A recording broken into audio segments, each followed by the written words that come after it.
Chapter 2.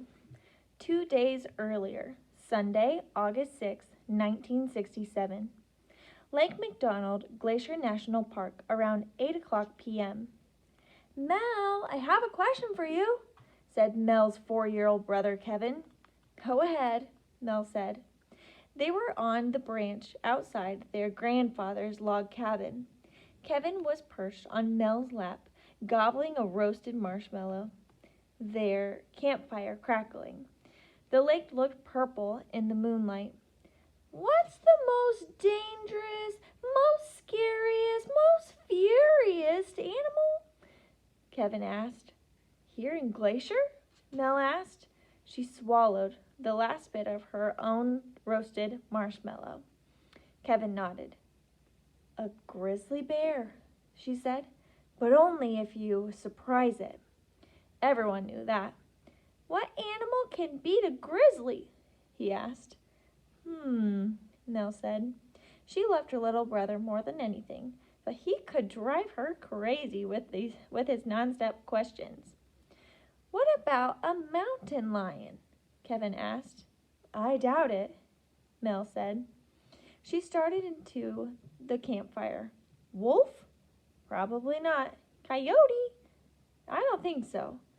"I know," Kevin said excitedly. "A wolverine!" Those were furious animals that looked like little bears, but were really a kind of weasel. Mel had no idea if Wolverines picked fights with grizzlies. Luckily, their grandfather was just walking down from the cabin.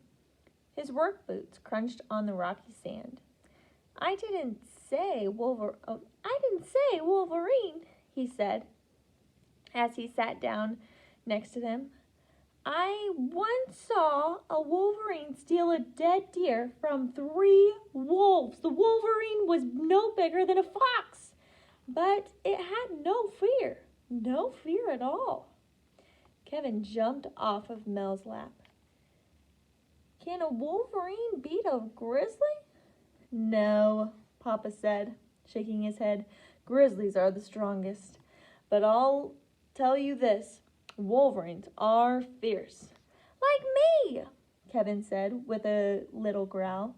He bared his teeth and turned his sticky hands into claws. Then he fell into Papa's lap in a fit of giggles. The sound rose up into the starry sky, and at that moment Mel could pretend that this was just another normal, happy vacation in Glacier. But of course, there was nothing normal about this trip, and Mel was sure she'd never feel happy again. Dad was back home in Wisconsin. He couldn't miss any more work this year. And Mom was gone. She died last December in a car crash. Mel felt a stabbing pain in her chest, like her heart was cracking apart all over again. She stood up, fighting tears. "Be right back," she told Pops and Kevin as she headed to the cabin. She didn't like anyone to see her cry. Mel hadn't wanted to come to Glacier this year, but Pop said they had to keep up their tradition. They always came to Glacier for 2 weeks in the summer. Mom would want them to be here, Pop said. Dad agreed. "You love Glacier, Mel," he reminded her. "I think it's going to make you feel better." But better. Dad meant Mel would want to do something other than sitting alone in a room. That she'd want to see her friends, play softball, go bowling, anything. But Mel didn't want to feel better. She didn't deserve to feel better, since it was her fault that Mom was gone. Mel pulled open the door to the cabin as her mind flashed back to the snowy December night. Her friend Teresa had wanted her to sleep over. Mom said no because the roads were too icy for driving. Mel begged and pleaded, and finally, When the snow had stopped, Mom had agreed to take her. They pulled out of the driveway. The skies were clear and the snow seemed to glow.